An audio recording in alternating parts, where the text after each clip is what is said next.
Morning, guys. It's Friday, so that means tomorrow is a bouquet subscriber day. I currently have enough flowers, I think, to support 2 bouquets per week. So we're just going to walk around and I'm going to show you what's growing right now, what's blooming right now that gets me there. And I actually think I could probably support more than that now. Sorry, I know the background's kind of weird. This is the garage. Anyways, I'm just going to show you what's blooming, and this is how I fulfill at least 2 bouquets a week. And those bring in about $100. So yeah, let's go. I'll show you what's going on. This is the food garden. So nothing here to show you that's blooming for bouquets. Coming over here, this is the dahlia seedling patch. And then we've got some sunflowers here, some buckwheat. That's really good foliage, like filler flower stuff. But yeah, sunflowers. And then these are the dahlia seedlings. Check it out. That one. And we have the nasty, stupid cucumber beetles munching away. Normally he'd be getting squished, but I'm filming. Back there is a little hangout spot that Daniel made for the kids. So those, I won't use the bright highlighter yellow ones. I'm probably not going to keep this flower, this dahlia seedling. I just wanted to cut in and tell you guys what's the deal. Why do I have a dahlia that I wouldn't even keep? It's because it's from seed. That's why. If you grow a dahlia from seeds, what you're going to get is most likely not going to look like the parents at all. You are, from what I've heard, maybe like 2% chance you're going to get what's known as a keeper flower that's high quality enough, that's pretty enough, that, you know, it's strong and healthy enough that you would actually keep it. And then most dahlias are grown from their tubers, which if you take the tuber and you grow the new plant, it's essentially a clone from the mother plant. So if you're growing from seeds, it's kind of a wild card. You never know what you're going to get. That's why I have one growing that I might not keep, because well, you know, when the seed sprouts, you don't know what it's going to look like when it blooms. So that is like a highlighter yellow, bright flower that's, I mean, it's pretty for a highlighter yellow, I guess, but it's not really my favorite color ever. So, and then the blooms seem to be very irregular and kind of tattered looking. And part of that is cucumber beetle damage. We're not counting that though.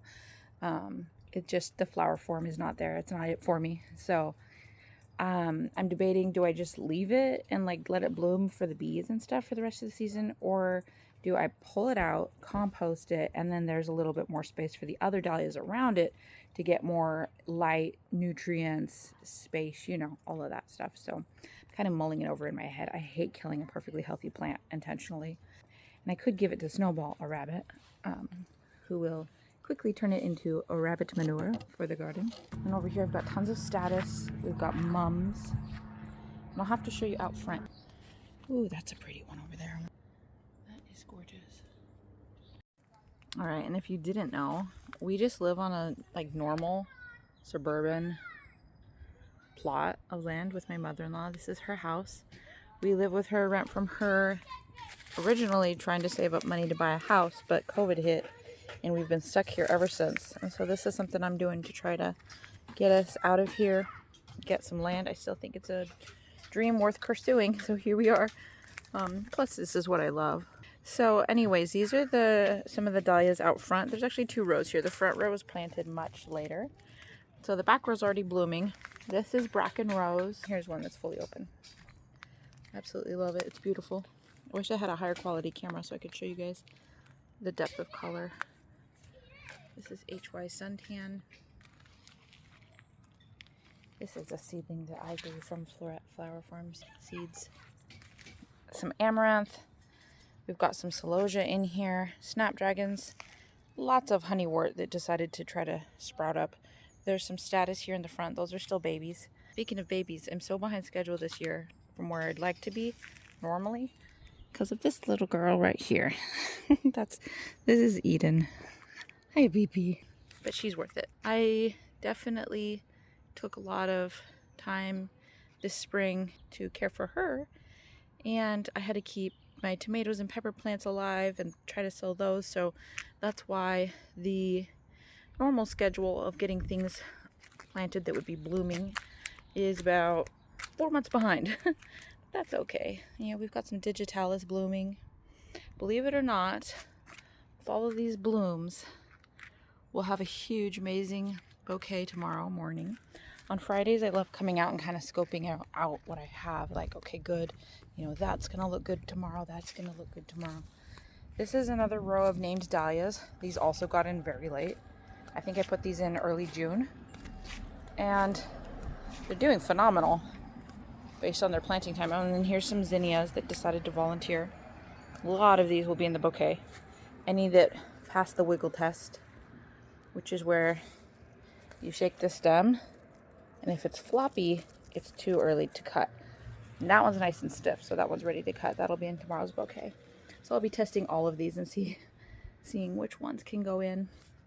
So yeah, that's kind of the story today. Oh, this is my rose. I'm so excited. It's a Scottish Highlands rose. Can't wait for it to get big and bloom and add that to the bouquets. Let's start watering just a little bit. I do my own manual drip irrigation. I still haven't bought and installed a system, but this is what I do if I've got a clingy little girl. Oh, bless you. Oh, bless you. I just turn this on, set timers on my watch for about 10 minutes, and then move it, and all of these are going to get water today. This is a new bit of fencing that I put up so that literally actually for YouTube videos, I thought it'd be a good background if I ever want to film here at the picnic table. It's getting covered currently with morning glories, and also there's some blue butterfly peas that are crawling up the thing too, and some actual sweet peas too over there. It's hard to tell right now because nothing's blooming. I'd have to get close for every plant, but there's echinacea, so it's going to be really pretty here in a few weeks. But yeah, so that's how I water most days. The kids are playing World Cup in the other side of the yard, so you might hear them playing. I'm not mic'd up right now. So in previous years, it's slow going, right? I've been reinvesting all my profits in like, okay, now let's get these dahlia bulbs, let's get these seeds, let's do this fertilizer, this, you know, lots of infrastructure, reinvesting all the capital. This year, I've committed to myself like, okay, we have enough dahlias, we have enough seeds, we have a really good supply of fertilizers and all the things right now. I mean, there's some stuff that obviously it'll run out and you need to buy more, but this year I am striving to put every cent possible into a high yield online savings account that I have. Let's do it. Let's save up for some land because we've been stuck here for 6 years and it feels impossible, but good old ChatGPT. I plugged in, you know, kind of like a plan. If I'm able to save bare minimum $300 a month, ideally $500 a month or more, and within the next 5 years or so, I could totally be in the territory of getting a USDA loan for land, for rural land development that they have. There's lots of options out there. That's just one option. There's also beginner farm programs. And yes, I do qualify as a farm, even though I only farm about 300 square feet of flowers very intensively, very sustainable permaculture methods. And yeah, I might only make $5,000 a year, but the IRS defines it as if you have profits of $1,000 or more selling, you know, a farm product that you grew or made yourself. So I'm a farmer and it's really cool. And guess what, guys? As of last week, I made another deposit to my savings account and we are at our first $1,000. Now, I've made at least double that this year, but I did have to buy more pots and I've bought lots of soil, manure, stuff like that. There's just stuff. And I did buy some dahlias. Why? Because I wanted to really round out the color palette that I have available and try some other new flower forms. And to be honest, once you get into dahlias, it's really addicting. Like, it's really hard to control yourself and make sure you don't buy too much. But I've been good, okay? Oh, also one round that I bought, a bunch of them died, and when I dug them up to check, they were like covered in baby earwigs, and I don't know if they rotted because of the earwigs. Like, did the earwigs kill them and then they started rotting? Or also when I planted them, the next day was supposed to rain a little bit. It didn't end up being just a little bit. It literally ended up being a 3-day long, like, torrential downpour storm. So that also might have rotted them. But luckily that was during tomato and pepper sproutling season, where I sell loads and loads of heirloom varieties of peppers and tomatoes. Some of them are rare varieties. Well, a lot of rare varieties. I like to experiment. But I'll also a lot of like your normal everyday things that people just still want the aromas. They still want the beefsteaks. They still want their jalapenos and their, you know, cow under bell peppers. So I carry things that are standard like that. And then I also carry a lot of goodies that you're not going to find at big box stores. So she's trying to escape from me. If you see me like leaning and lurching, sorry. So I'm going to show you guys. I'm going to try to do this every week. This is my goal. Okay, I'm going to tell you my goal at least, then you'll know what I'm trying to do. It's a little hard with the 5th baby, but I want to show you guys every week what we made. In the summer, it's mainly going to be bouquet sales. That's what I do in the fall and winter when things in the garden are really, really slow. I usually have seeds going in the garage like Lysianthus, and I start my peppers at the end of December or early January.